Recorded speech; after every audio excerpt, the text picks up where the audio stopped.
ये घटना उस वक्त की है जब श्री राम लंका विजय करके अयोध्या लौट आते हैं और अयोध्या के राजा बन जाते हैं।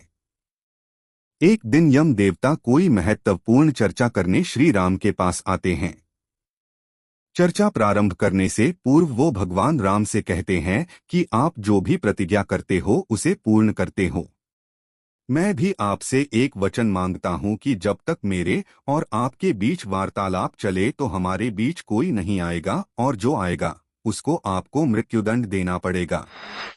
भगवान राम यम को वचन दे देते हैं।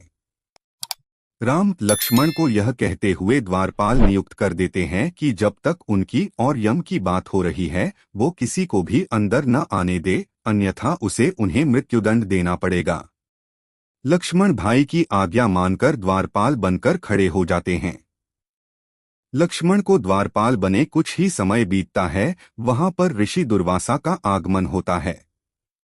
जब दुर्वासा ने लक्ष्मण से अपने आगमन के बारे में राम को जानकारी देने के लिए कहा तो लक्ष्मण ने विनम्रता के साथ मना कर दिया। इस पर दुर्वासा क्रोधित हो गए तथा उन्होंने संपूर्ण अयोध्या को श्राप देने की बात कही।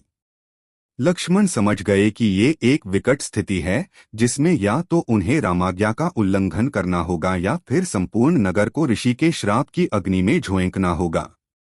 लक्ष्मण ने शीघ्र ही यह निश्चय कर लिया कि उनको स्वयं का बलिदान देना होगा ताकि वो नगर वासियों को ऋषि के श्राप से बचा सकें। उन्होंने भीतर जाकर ऋषि दुर्वासा के आगमन की सूचना दी। राम भगवान ने शीघ्रता से यम के साथ अपनी वार्तालाप समाप्त कर ऋषि दुर्वासा की आवभगत की।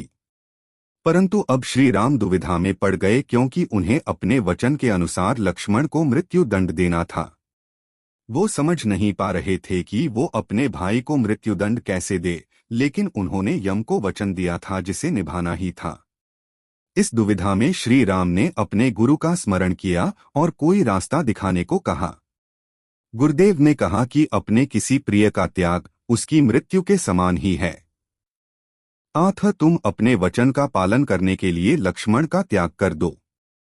लेकिन जैसे ही लक्ष्मण ने यह सुना तो उन्होंने राम से कहा कि आप भूल कर भी मेरा त्याग नहीं करना। आपसे दूर रहने से तो यह अच्छा है कि मैं आपके वचन की पालना करते हुए मृत्यु को गले लगा लूं। ऐसा कहकर लक्ष्मण ने जल समाधि ले ली।